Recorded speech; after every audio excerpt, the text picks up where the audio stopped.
A fisherman stands shivering in the courtyard of the high priest, holding his calloused hands out toward a burning charcoal fire, tasting the ash of his own betrayal in the back of his throat. Most people read the story of Peter's denial as a tragic detour. He says he wants to make every effort so that after he is gone, they will be able to recall his teachings at any time. Most English translations render his reference to his impending death with a polite, sanitized phrase. They translate it as, "after my departure," or perhaps "after I have passed away."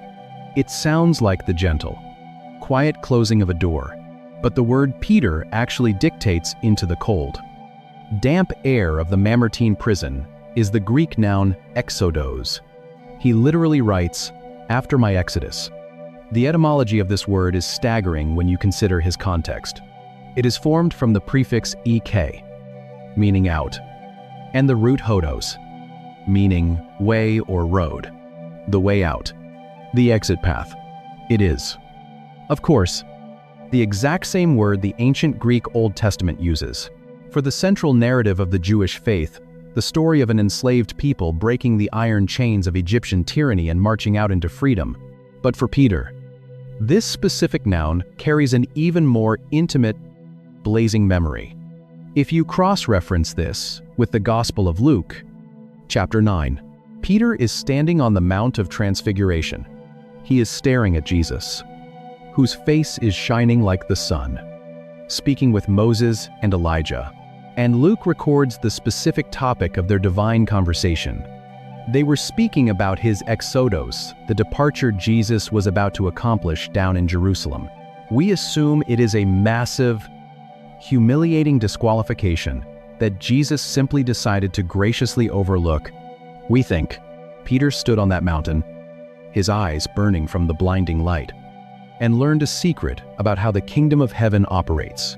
He learned that the brutal crucifixion of his rabbi was not a tragic execution engineered by Rome. It was a rescue mission. It was the ultimate exodus. Now, decades later, freezing in a Roman dungeon and waiting for the executioner to drag him up the heavy stone steps, Peter claims that exact same word for his own death. That root word changes everything about how we understand his final moments. When Peter uses the word exodos, he completely strips the Roman Empire of its terrifying power. He neutralizes their greatest weapon. Nero thinks he is issuing a final, crushing death warrant to silence a Galilean rebel. But Peter knows exactly what is happening. The impending execution is not a termination. It is an emancipation. It is the road out of the suffocating darkness of Babylon, following his king through the deep waters of death, straight into the land of the living. And the way Peter ultimately chooses to walk that final road has haunted the Roman imagination for 2,000 years. The heavy iron door of the Tullianum finally opens. The guards drag him up the stone stairs into the blinding, violent Roman sunlight. He is an old man now. His joints ache from the damp cold of the dungeon. The story of Peter is a story about how God uses us despite our deepest failures. As long as we apologize enough afterward. His hands are heavily scarred from a lifetime of pulling wet, heavy nets from the Sea of Galilee. He is led across the Tiber River, the dust of the imperial road sticking to his sweating skin, the smell of the massive, sprawling city burning in his nostrils. They march him toward the Vatican Hill, right into the shadow of the Circus of Nero. You can hear the roar of the crowds. You can hear the metallic, rhythmic striking of an iron hammer. You can hear the heavy, dead thud of a wooden crossbeam dropping into the dry dirt. The Romans have perfected this machinery of death. They know exactly how to strip a human being of every ounce of dignity before they stop his heart. They know how to extract the maximum amount of terror from their victims. They tell the fisherman to lie down, but Peter refuses the standard protocol of the empire. According to the earliest historical records of the church, passed down by writers like Origen and Eusebius, when the soldiers moved to bind his wrists to the rough wood, Peter makes a single, staggering request. He asks them to turn the cross upside down. But if you look closer at the actual architecture of his epistles, At the exact words this broken fisherman eventually wrote, "Near the end of his life you start," he tells the executioners, standing there with iron spikes in their hands, that he is completely unworthy to die in the exact same posture as his Lord. The request is not a final act of rebellion against the empire. It is a final act of reverence for his king. So they flip the heavy timber. They drive the iron through his flesh. They hoist the wood into the air, dropping it into the post hole with a violent shudder. The blood instantly rushes to his head. The pressure in his skull builds. His vision begins to blur, and the physical world literally turns upside down. The sky trades places with the dirt. This is the man who once panicked at the sound of a servant girl's voice. This is the man who sank beneath the freezing waves because the wind was simply too loud. This is the man who dropped his sword in the garden and ran terrified into the black olive trees. Look at him now. He is hanging suspended between heaven and earth, suffocating under the weight of his own inverted body. Every breath is an agonizing battle against gravity, and yet, his spirit is completely, utterly unbroken. The empire can crush his lungs. They cannot touch his foundation. He has finally become the rock. His life ends on that hill. Eusexodos complete. But the true miracle of Peter's story is not just how he died. To see something the detour reading completely misses. He does not hide from the courtyard. He builds his entire pastoral theology on top of it. The profound weight of his letters points toward the silent, psychological prison that so many of us are sitting in right now. But maybe the part of Peter's life that stays with me most is not the spectacular courage of the upside-down cross. It is the lingering smell of the charcoal fire. It is the staggering reality that when Jesus needed someone to protect his most vulnerable followers from the wolves, he did not choose the disciple who remained perfectly steadfast. He chose the one who broke. He did not just forgive Peter in the shallows of the Sea of Galilee. He weaponized Peter's failure against the empire. If you are in a season where you are carrying the heavy, suffocating weight of a phantom disqualification, if you are looking backward at a moment where you cracked under pressure, where you lied, where you dropped the sword and ran into the black trees, and you have quietly concluded that God has permanently shelved you, you feel that failure tightening in your jaw. You carry it in your chest every time you try to step forward. You hear the sharp, mocking sound of the rooster every time you attempt to speak with any kind of spiritual authority, reminding you of exactly who you really are when the temperature drops and the pressure rises. The collapse in the dark was not the interruption of Peter's calling. It was the prerequisite for it. We assume that usefulness in the kingdom of God requires an unbroken track record. We think we have to project a facade of absolute certainty, standing like a smooth, unblemished marble pillar in a crumbling culture. But unblemished marble is cold. It cannot sympathize with the terrified. It cannot sit in the ashes with the weeping. If you have failed profoundly, you know something the unbroken will never know. You know how quickly human courage can evaporate. You know the exact anatomy of fear. And more importantly, you know the absolute, bottomless depth of the grace required to pull you back out of the water. Your collapse in the dark is not a permanent disqualification. It is the exact curriculum required to understand the terrifying fragility of the human heart. The kingdom of heaven does not advance on the shoulders of the flawless. It advances on the shoulders of men and women who know exactly how cold the night air gets, who have tasted the ash of their own betrayal, and who have discovered that the grace of their king is deeper than the bottom of their failure.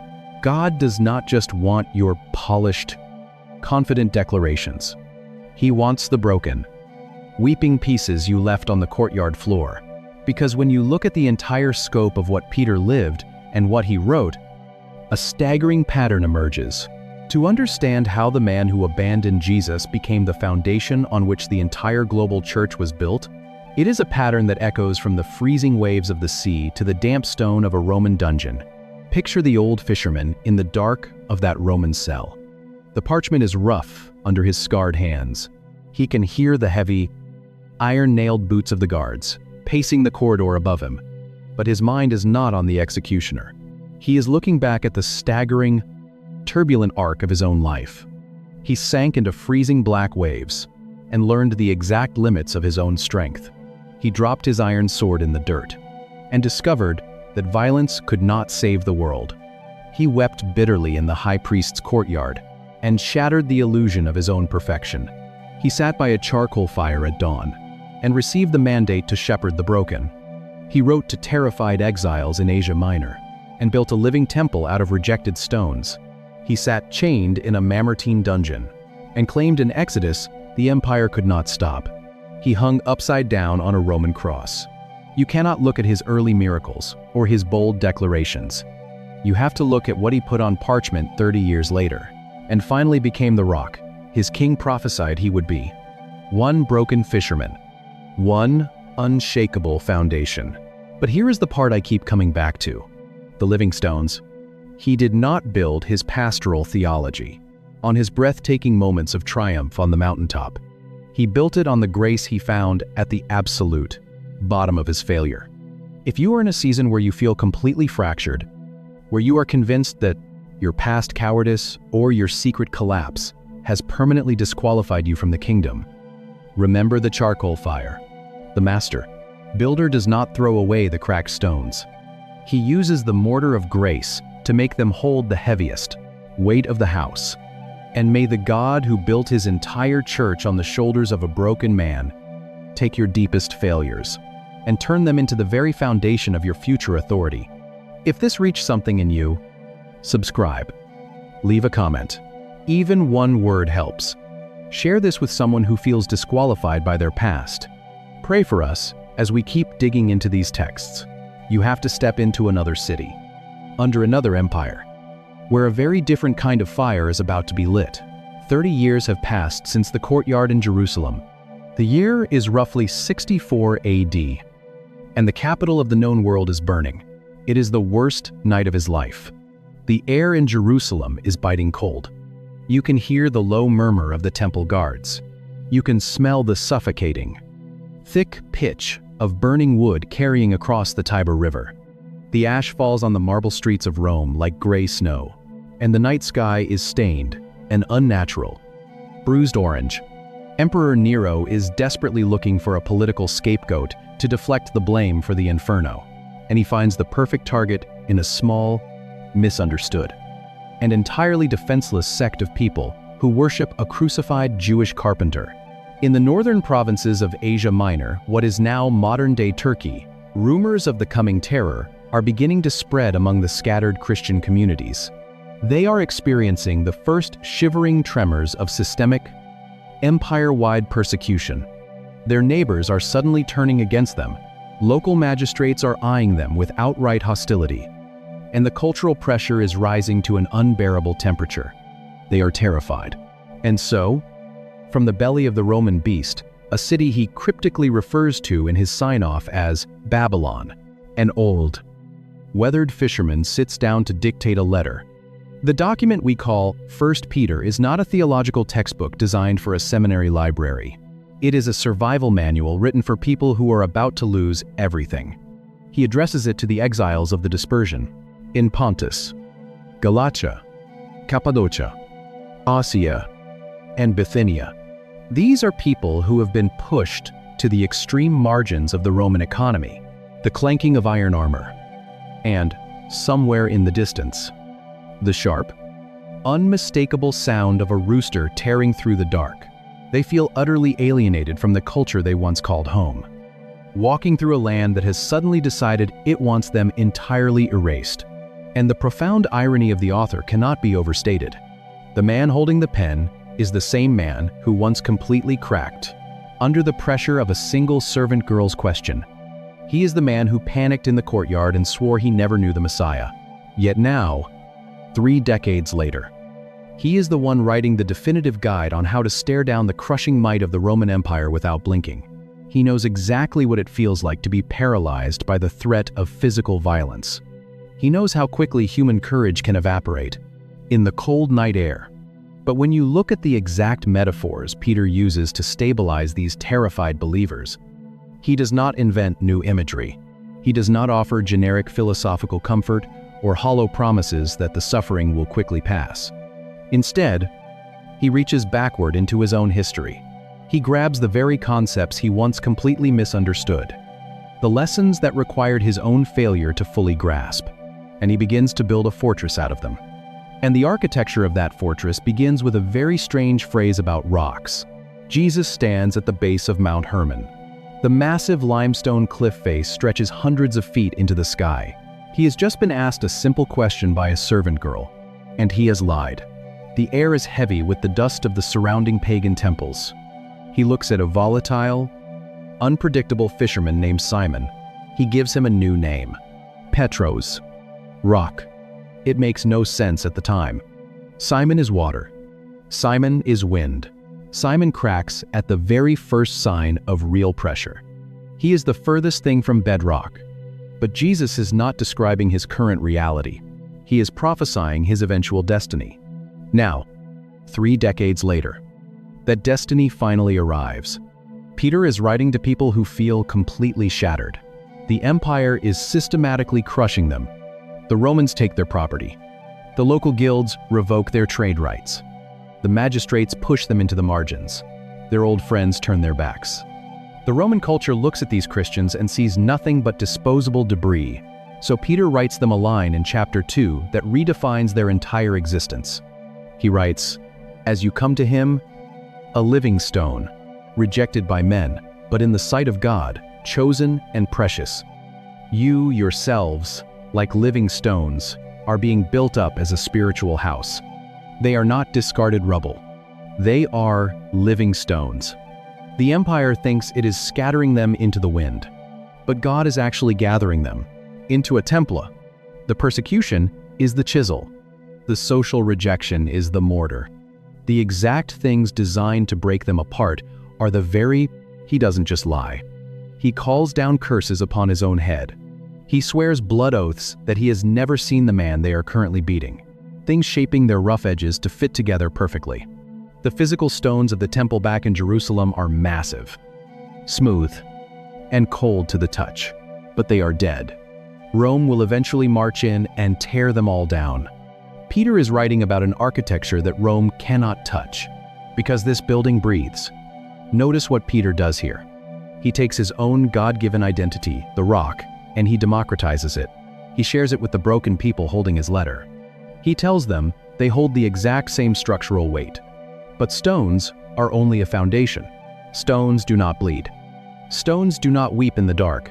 Stones cannot heal the deep, internal fracture of someone who feels like they have failed God in a moment of cowardice. To heal people who are terrified that their fear has disqualified them, Peter has to offer them something far more intimate than masonry. He has to reach back to a different memory.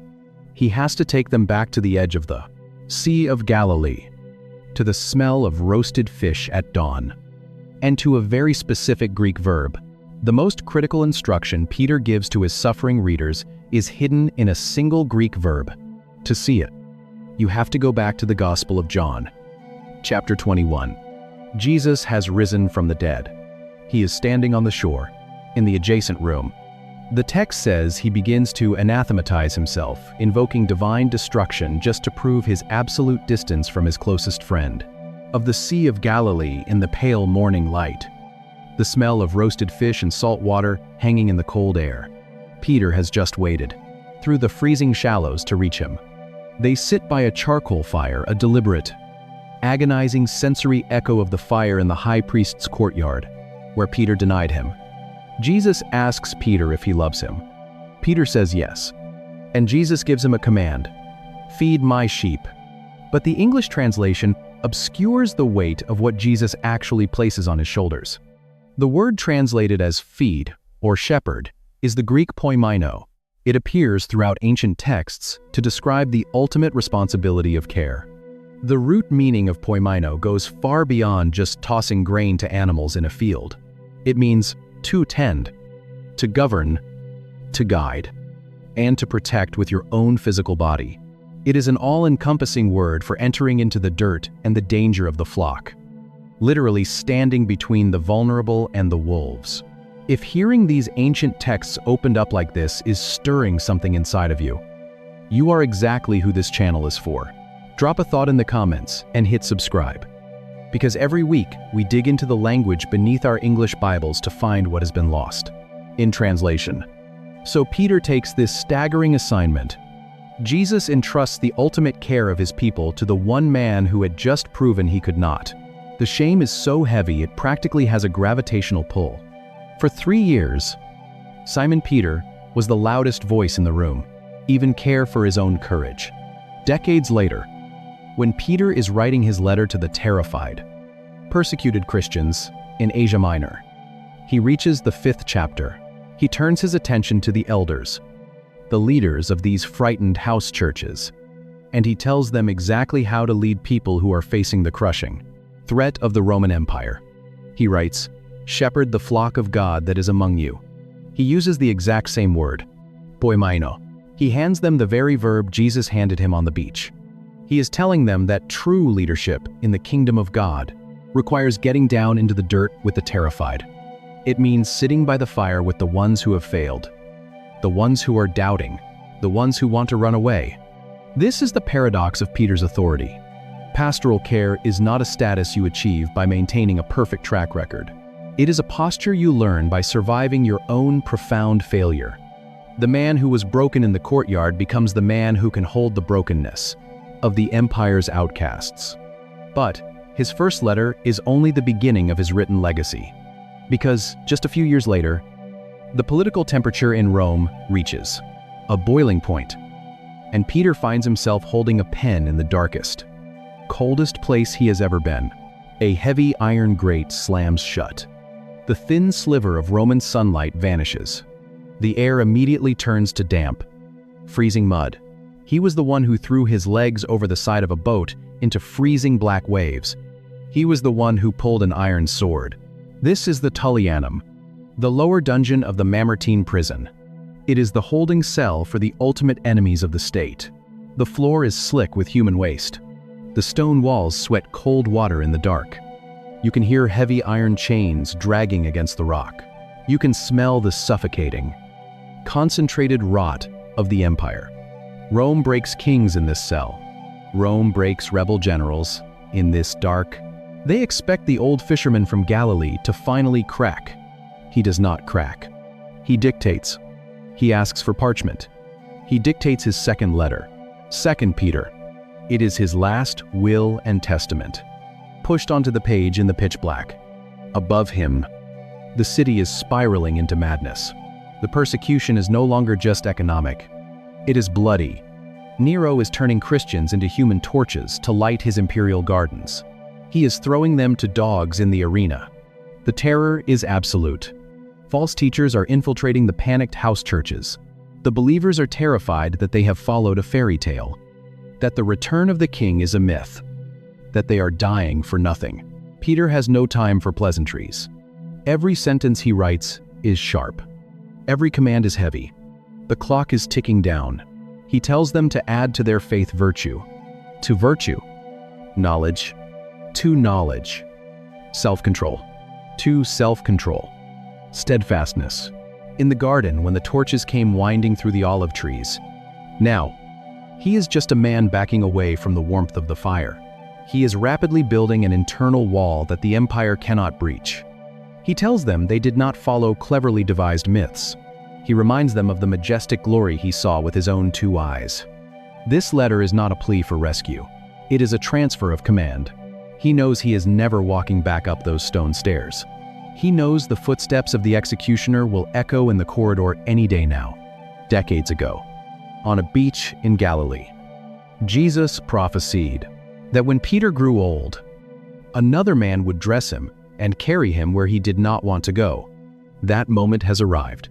He is staring directly at his own brutal death. But when he writes about his impending execution in chapter 1, he refuses the empire's vocabulary. Rome calls it an execution. Rome calls it an eradication. Rome thinks they have the final word. Peter uses a different word. He uses a highly specific Greek noun that makes absolutely no sense in a pitch-black Roman cell. He uses a word that bypasses the prison, bypasses the emperor, and transports him back to the top of a mountain. In the first chapter of his second letter, verse 15, Peter tells his terrified readers that he knows his earthly tent is about to be folded up.